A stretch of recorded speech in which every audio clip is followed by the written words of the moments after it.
Okay, we're going to replace the battery on this Toyota fob. It says push, so I'm going to push that with my thumb, and I'm going to pull the key out, set that aside.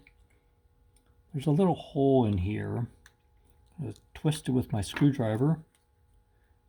This opens up. The battery's underneath that circuit card, so I'm going to put my screwdriver in here very gently, just pop it up, and out it comes. It's not held in by anything, it's all twisted out. Now I'm going to take my screwdriver, very gently pop this thing out. There. I've got a new pack right here.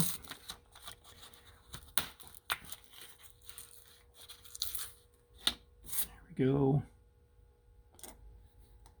I'll put it in the same way it came out.